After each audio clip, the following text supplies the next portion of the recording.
journée-là, il y a une fenêtre peut-être en fin de journée d'ouverture? Alors voilà, toute la journée ce sont des travaux de purge, hein, pour, cette fois-ci avec des moyens lourds, pour faire tomber tout ce qui n'a pas pu être bougé manuellement. Donc c'est avec des coussins, avec des groupes pneumatiques, etc. Donc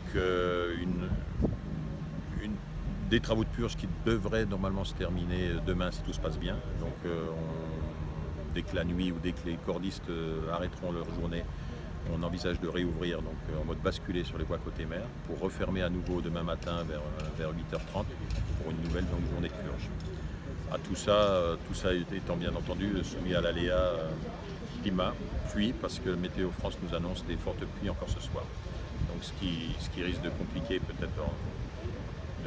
les travaux de demain si la pluie arrive avec un peu d'avance ou si elle dure demain, ça risque de compliquer les travaux des cordistes.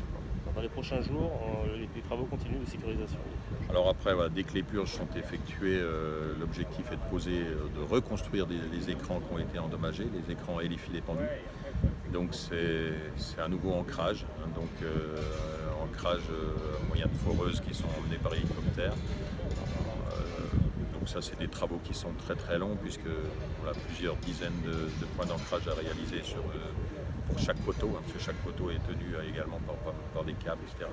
Donc une grosse semaine, ou un peu plus d'une semaine d'ancrage par ouvrage. On en a au minimum 2 à reconstruire en urgence, les deux plus hauts. Un troisième sur la partie basse qui lui présente moins un caractère d'urgent mais qui devra également être reconstruit. Donc plusieurs semaines de travaux sur ce secteur, oui, et dans tous les cas plusieurs semaines avant d'envisager une rouverture sur 4 mois. Fermeture dominicale de prévu également? Alors pour l'instant, sauf nouvelle urgence, puisqu'on doit refaire une inspection héliportée sur de toute la route du littoral, puisqu'on ne traite pas que ce secteur, mais on a reprogrammé une inspection héliportée cet après-midi si le temps le permet. Donc sauf nouvelle urgence, on pourrait programmer une fermeture dominicale début avril. Donc on était peut-être sur le 2 avril, on est en train de rediscuter pour effectuer des purges sur d'autres secteurs. Donc, tant qu'on est en mode basculé, ce n'est pas des purges qui présentent un réel caractère d'urgence, mais l'inspection de cet après-midi pourra peut-être changer le programme et bouleverser les plannings, éventuellement oui, refaire une fermeture plus tôt prévue. Pour l'instant, pas de fermeture envisagée avant début avril. Dernière question, le mur en gabion que vous avez posé cette nuit, 3 mètres de haut, c'est une double sécurité, c'est ça?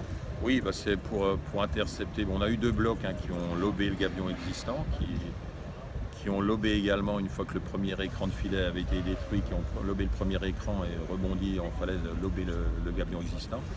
Donc l'objectif, c'est d'intercepter les blocs qui passeraient toutes les installations actuellement existantes pour protéger les voies côté mer, pour pouvoir réouvrir le plus vite possible.